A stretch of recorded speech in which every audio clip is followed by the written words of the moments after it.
So আপনার প্ল্যানটা কেমন হবে? চলেন যাই। আপনারা অনেকেই বলেন যে, "ভাই আমি কিভাবে শুরু করব বুঝি না।" তাদের জন্য মূলত আজকের এই ভিডিও। লিসেনিং সেকশনটা কিভাবে শুরু করবেন, IELTS প্রসিডিউরে কিভাবে শুরু করবেন। আচ্ছা, স্টেপ বাই স্টেপ যাই। ১ম এ আছে লিসেনিং পার্ট 1। এখানে ১০ টা কোয়েশ্চেন থাকে ১০ মার্ক। প্রত্যেকটা পার্টেই ৪ টা পার্টে ১০ টা করে কোয়েশ্চেন, ৪০ টা প্রশ্ন। বাট পার্ট 1 এ আপনার টার্গেট থাকবে অলওয়েজ ১০ এ ১০। এখানে phone number, address, email address, street name, city name, country name, এই টাইপের যে সহজগুলো, টাইম, ডেট, এগুলো যে আসে, এগুলো থেকে সাধারণত প্রশ্ন। এখানে আপনার টার্গেট থাকতে হবে কত? ১০ এ ১০। কোনো ধরনের স্যাক্রিফাইস চলবে না এখানে। কারণ এখানে যদি আপনি ভালো করতে না পারেন, টু বি অনেস্ট, আপনি পরবর্তীতে ভালো করতে পারবেন না। কারণ এটা সবচেয়ে ইজি পার্ট। দেন আসি পার্ট 2। এখানে আপনাকে টার্গেট রাখতে হবে আমার জন্য ১০ টা থেকে ৮ থেকে ৯ টা। হ্যাঁ, ২-১ টা মিস হতে পারে। বাট ৮ থেকে ১০, ৯ টার কম যেন কোনোভাবেই না হয়। হ্যাঁ, আপনি ১০ পেয়ে তো আরো ভালো।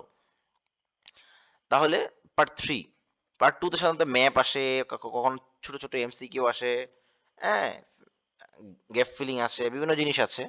এখানে সাধারণত একজন মানুষ কথা বলে। Okay fine. সো এখানে আপনার প্ল্যানিং করতে হবে ৮ থেকে ৯ টা মিনিমাম।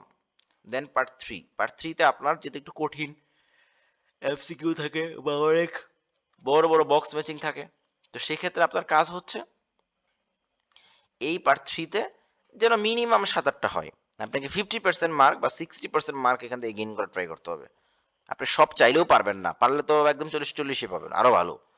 বাট পার্ট 3 তে এবং 2 তে সাধারণত অনেকেরই একটু প্রবলেম হয় বা অনেকের 4 এও হয়। কেমন? বাট ট্রাই করতে হবে, you have to try. Part 3 তে মিনিমাম ৭ থেকে ৮ টা। এবং পার্ট 4 এ লাস্ট ওয়ানে ৮ থেকে ৯ টা। কারণ জানেন আপনারা পার্ট 4 কিন্তু খুবই সহজ। অসম্ভব সহজ। সো পার্ট 4 এবং 1 এই দুইটাতে আপনার টার্গেট রাখতে হবে 20 এর মধ্যে যেন আপনার মিনিমাম 18-19 থাকে। তাহলে আমরা যদি এরকম করে প্ল্যানিং করি ১০, ৯, ৮ বা ৭ বা ৮, ৯, তাহলে আমাদের টোটাল স্কোর আসে কত?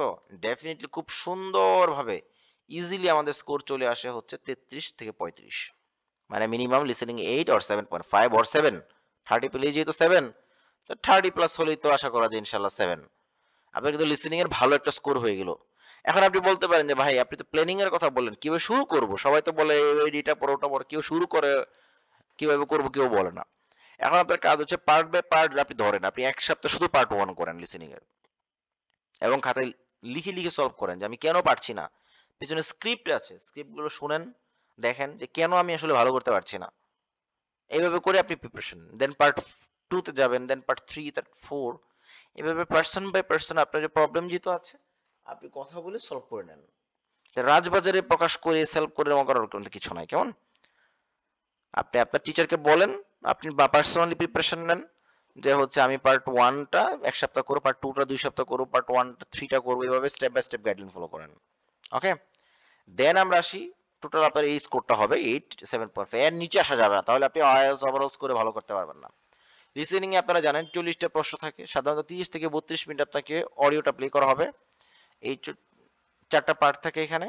সো লিসেনিং নিয়ে অনেকের হেডেক আছে, অনেকের ভয় থাকে প্রাথমিক পর্যায়ে, বাট কিছু ক্লাস করলে, আমার কিছু ক্লাস যদি করেন বা আমার ইউটিউব চ্যানেলের এই চ্যানেলের বাকি ক্লাসগুলো দেখেন, আমি পার্ট বাই পার্ট খুব সুন্দর করে বুঝিয়ে দিয়েছি, বিশেষ করে পার্ট 1 এবং পার্ট 4, এবং পাশাপাশি প্রত্যেকটার ব্যাক বক্স ম্যাচিং, এমসিকিউ, সবগুলো জিনিস খুব সুন্দর করে বুঝিয়ে দিয়েছি। সো আপনারা যারা প্ল্যানিং করতে পারছেন না, শুরু করবেন করবেন করতে পারছেন, তারা এইভাবে পার্ট বাই পার্ট ধরে শেষ করে দেন, আপনি 1 থেকে 40 একসাথে প্র্যাকটিস করে আপনি আপনার মতো গুছিয়ে নেন। সকলকে অনেক অনেক শুভকামনা জানিয়ে শেষ করছি। আর এইভাবে যদি প্ল্যানিং করে আপনি কাজ করতে পারেন, আশা করা যায় আপনার 14 থেকে 15টা 16টা হওয়ার মতো প্রবলেম আর ইনশাল্লাহ থাকবে না। অনেক অনেক শুভকামনা সকলকে। আসসালামু আলাইকুম।